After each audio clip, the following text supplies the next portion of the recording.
Oke, di sesi kedua ini saya akan memberikan penjelasan ya. Kalau tadi atau sebelumnya kita mengenal sistem otomasi secara umum, ada perangkat input, ada kemudian PLC sebagai otaknya, dan kemudian ada perangkat output. Ya, maka pada kesempatan ini saya akan memberikan penjelasan mengenai PLC itu sendiri. Ya, PLC itu sendiri memiliki setidaknya 3 bagian utama. Bagian yang pertama adalah modul input yang dimanifestasikan, dan yang dimanifestasikan dengan terminal input. Kemudian CPU atau otaknya di dalam PLC itu benar-benar CPU-nya itu. Kemudian yang selanjutnya adalah outputnya atau modul output. Ya. Jadi ini beda dengan perangkat output. Kalau perangkat input ya seperti analoginya panca indera manusia, perangkat input itu ada tombol push button misalnya ya, tombol push button, kemudian limit switch, kemudian sensor, kemudian toggle switch dan sebagainya. Intinya perangkat-perangkat yang tugasnya itu memberikan informasi atau yang tugasnya itu mendeteksi perubahan besaran di lingkungan sekitar.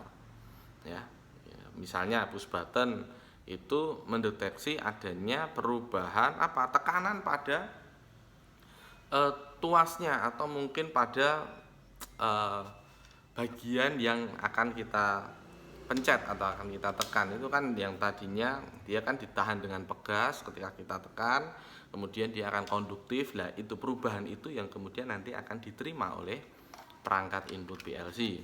Nah, jadi perangkat input ada push button, ada limit switch, ada toggle switch, ada sensor dan sebagainya. Itu sebagai contohnya. Kemudian untuk perangkat output kita harus bedakan, perangkat output beda dengan perangkat input dan harus dipahami ini.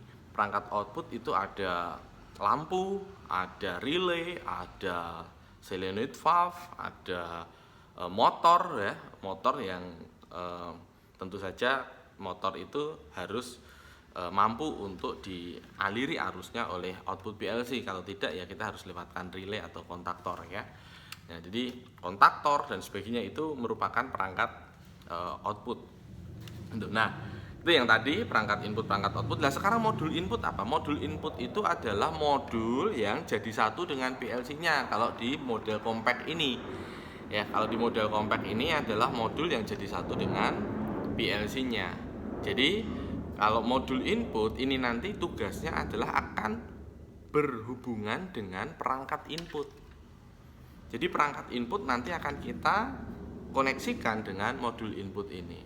Kemudian di modul output ini jadi satu dengan PLC juga, karena ini PLC-nya adalah PLC compact. Kalau ada PLC yang model rack, nanti CPU dengan modul input dengan modul output terpisah. Tapi karena ini modelnya compact, nah modul output ini nanti modul yang bertugas untuk berhubungan dengan atau terwiring dengan perangkat output. Nah, ini penjelasan mengenai modul input, modul output, dan PLC itu sendiri atau CPU-nya.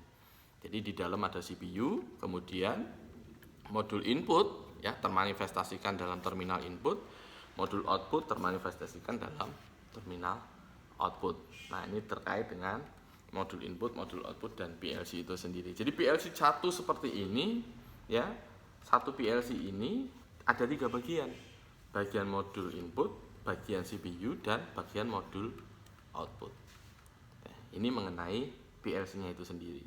Sekarang selanjutnya kita akan lihat beberapa contoh perangkat input dan perangkat output.